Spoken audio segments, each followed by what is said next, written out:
Sa State of the Nation, unang napanood ang buhay ng mga teacher at estudyante ng Casili Elementary School sa Rodriguez, Rizal. Sila po yung tumatawid sa ilog gamit ang mga salbabida para lang makapasok sa eskwela.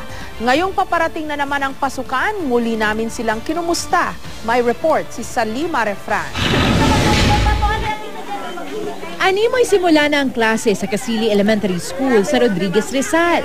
Pero imbis na mga libro, bit-bit na mga bata ang mga walis tingting. Ang mga magulang naman, mga itak at gulok. Tulong-tulong lahat para ihanda ang eskwelahan bago ang pasukan sa Lunes.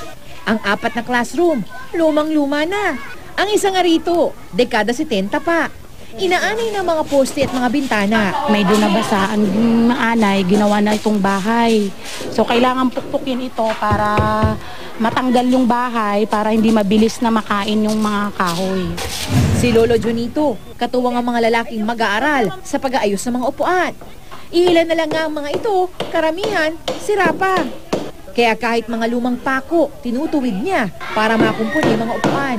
Wala naman po kami maasahan, kundi talagang kailangan tulong-tulong kami mga magulang dito. Pininturahan na rin mga bintana para magmukhang bago. Kaya lang, kinapos sa pintura. Kailangan ding ayusin ang mga yerong kinakalawang at mga sawaling mga pader na butas-butas na. Pero sa kabila ng sitwasyon ng eskwelahan, tumaas ang bilang ng mga nag-enroll ngayong taon.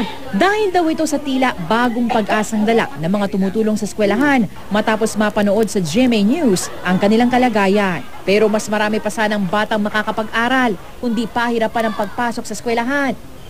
Karamihan kasi sa mga estudyante, araw-araw na nagpapaanod gamit ang mga salbabida sa mapanganib na ilog para lang makapasok. Mistulang school bus ang mga salbabida sa dami ng mga nakasakay. Pero tinitiis ito ng mga bata sa pagnanais na matuto at makapagtapos ng pag-aaral.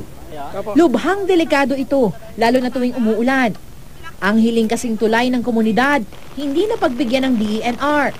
Hindi raw kasi basta-basta makakapagtayo ng mga struktura sa loob ng Marikina watershed na isang protected area. Talaga po kasing ang ilog ay talagang tumataas na higit pa sa tao ang taas. So, yun po ang nagiging problema. Kung siguro matutugunan yung pangailangan namin gaya ng bangka at o kaya ay tulay, siguro mas maiinganyo ang mga bata na pumasok sa paaralan. Tuloy naman ang dating ng tulong.